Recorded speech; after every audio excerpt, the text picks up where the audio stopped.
Welcome to this instalment of the Society for the Environment ENV's Powerlist interview series. This interview series aims to celebrate the achievements of the UK's top 100 environmental professionals from various sectors.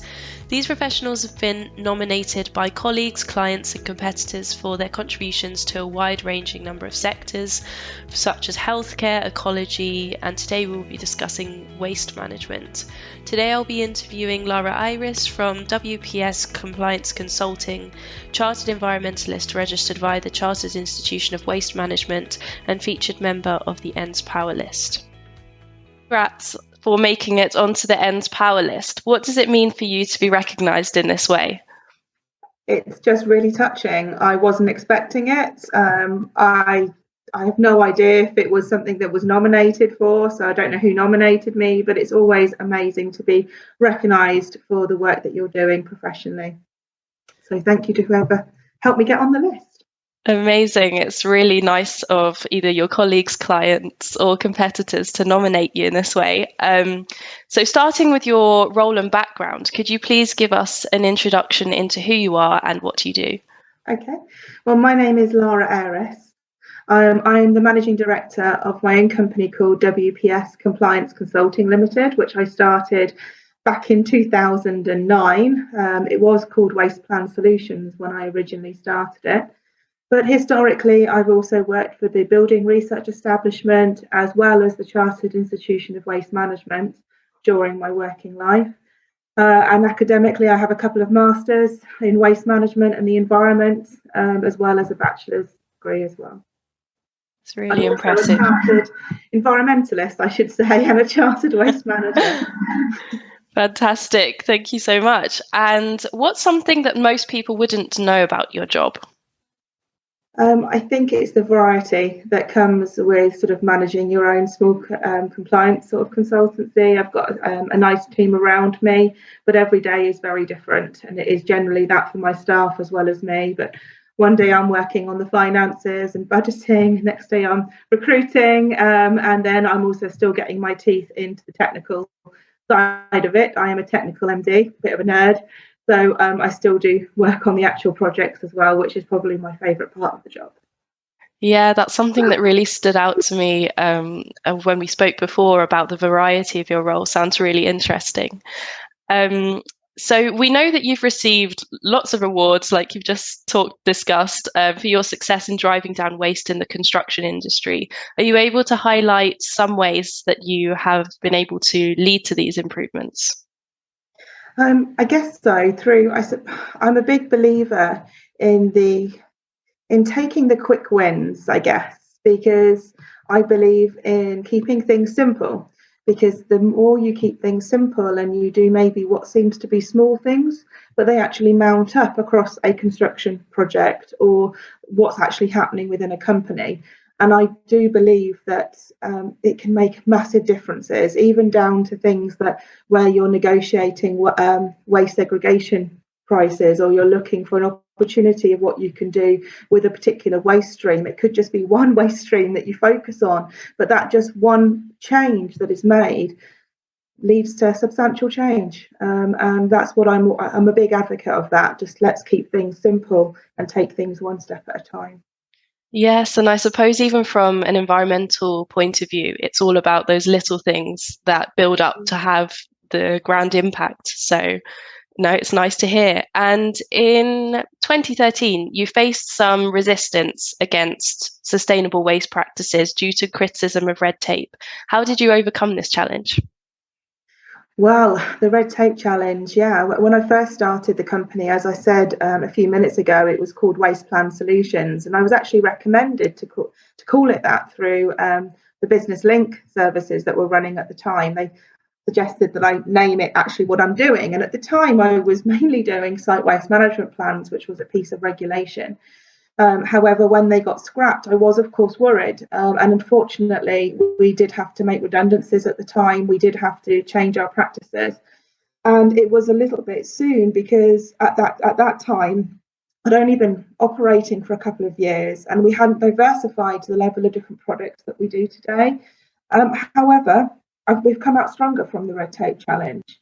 We've got clients that want to be making a difference and are I first started just doing site waste management plans, but I've now got about 80 different products that we offer at any one time. So we are much more, I suppose, secure than we were when I first started, which I suppose you would expect after a 13-year-old business anyway. But and in addition, and weirdly, I actually learned so much from the red tape challenge and focusing what was needed, that when COVID happened, I actually used a lot of the lessons that I learned previously from the red tape challenge to ensure that WPS came out of COVID strong, and hopefully better. And it did. It came out, but in a much more financially stronger position, much more focused. It gave us an opportunity to innovate some of our products, and changed how we were doing things. So sometimes things happen for a reason.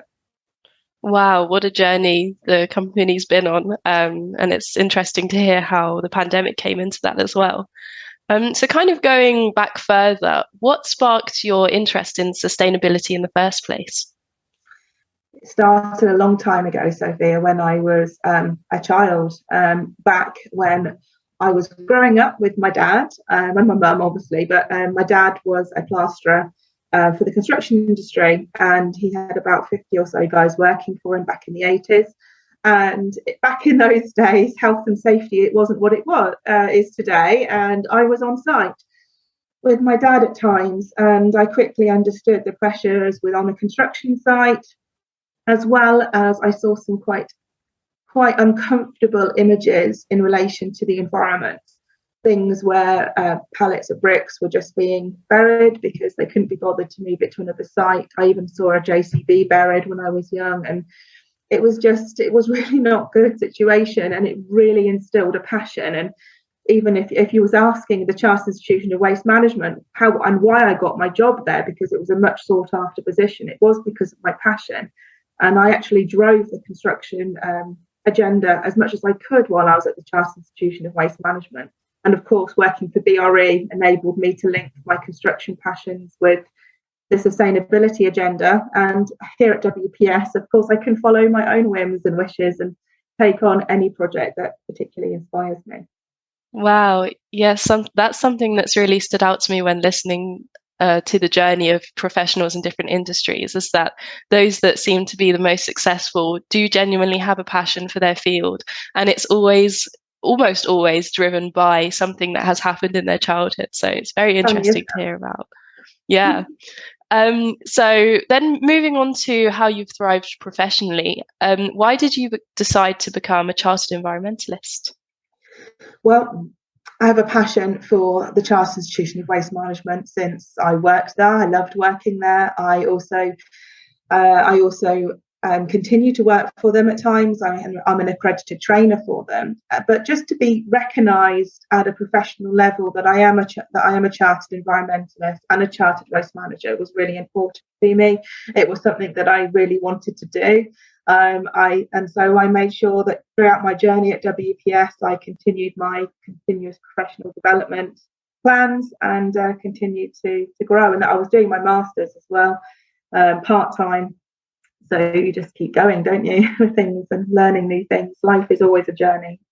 Wow, certainly. And out of all these achievements, what do you think you're most proud of? That's an easy one, having my daughter, because I would not have had her. I would not have my company if it wasn't for her.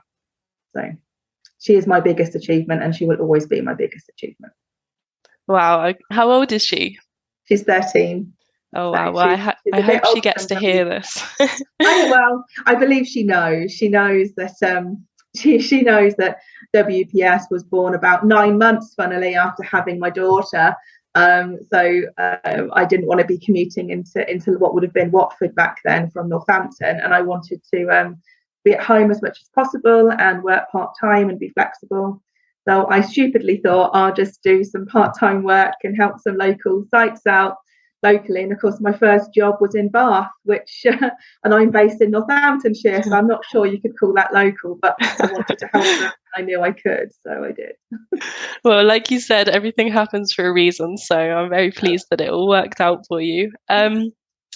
So kind of reflecting on the pandemic, are there any good working practices that you started during lockdown that you've carried forward?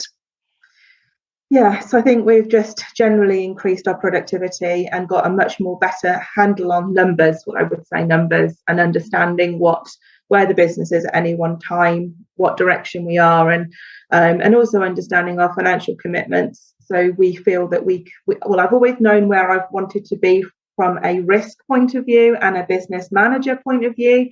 So I'm quite fortunate with that. I am very clear about what my position is, but being as, I suppose, on it in relation to where we are financially has enabled me to continue to grow the business. Wow, it's nice to see how those skills have really come from those experiences and those obstacles that the company's gone through. So now looking forwards, is there anything else that you would like to do to continue your professional development? Yes, there is. I really want to get a handle on like where we are with flooding, climate change, landfill mining. These are just some key areas of interest of mine at the moment. I was lucky enough the last couple of years to visit a place called Fairbourne, which is sort of a village stroke town on the Welsh coastline, because it's rumoured they're going to be our first climate refugees for the UK, and how that's going to be handled. And I really wanted to see what the consultations was going on around there. And I know it's not a direct, I suppose, client piece of work, but it was something that I wanted to learn. And it's something that I will continue to delve into. And ship recycling as well, for some reason. I've wrote several articles of that in my life, and I don't do anything on ships for my clients, funnily enough. But I've kept abreast with that with what's going on that in that world, and wrote several articles on it as well. So it's funny. I'm very lucky by having my own company. It does mean that I'm able to explore my areas of passion and continue to grow. But it always leads to something of interest and something that I'm learning about. Yes, and I'm sure that's why you were nominated for this award, because your passion for sustainability is so clear in your interests and the things that you explore outside of your role. So how can leaders such as yourself influence other industry leaders who don't currently have your level of environmental expertise to make substantial changes which might positively impact the environment? It's an interesting one, that one, Sophia. I've actually been mulling it over, weirdly, over the last few days, because obviously we've just lost our Queen, and we are now welcoming the new King onto the throne. And he's always been quite clear on his passions in relation to climate and things.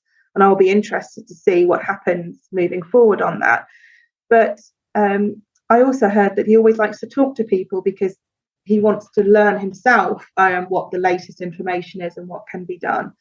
And I guess it's a very difficult one of how do you persuade and how do you contact the people that you think need to know the information. If I was ever given an opportunity to do something like that, my recommendation would be very clear.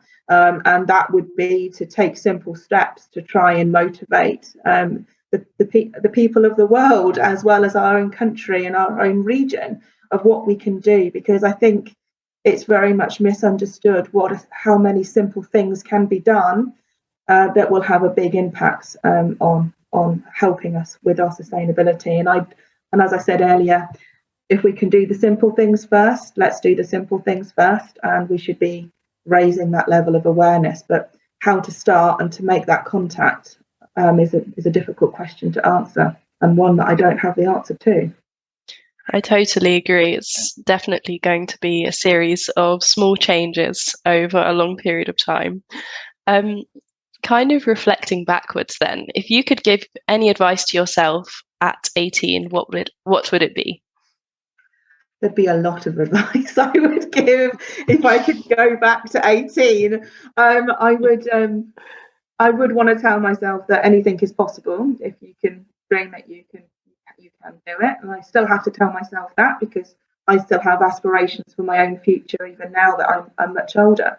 But hopefully we all do it, whatever age that we're at. But I would be very much of a positive mindset of just stay focused and be sure in the path that you want to take. And I think that's what a lot of the younger generations, or a lot of people generally, have struggled with. is finding the direction and their passion. And I was really lucky from an early age that I found that passion. And my geology teacher even got me interested in science and things like that. And without him, I wouldn't perhaps be where I am today either. So I would just say keep focused and keep going and believe in yourself. Thank you. And what's next for you? Do you have anything exciting coming up? Any plans? Next for me, gosh. Well, I do. There's a book that I've been reading because I'm a bookworm as well. It's called Traction. I don't know if you've heard of it, but it's a book to do with, I suppose, assisting with growing your business as well as getting the momentum behind you. And I intend to actually implement the Traction methodology within the company. And every one of my team has got that book to read, and so I can start to develop that and get, I suppose, hopefully continue to grow the company. I did make quite a tough decision, when Amy went to school when she was 5, because I thought I would always go back to a real job at some point to sort of, growing the business.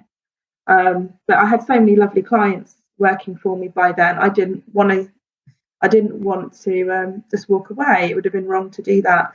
But since then, I've been slowly trying to grow the company, and that is where I guess I still am today. Continue to grow the company and try to be a leader where I can be. Thank you so much to Lara for attending this interview and for your time today.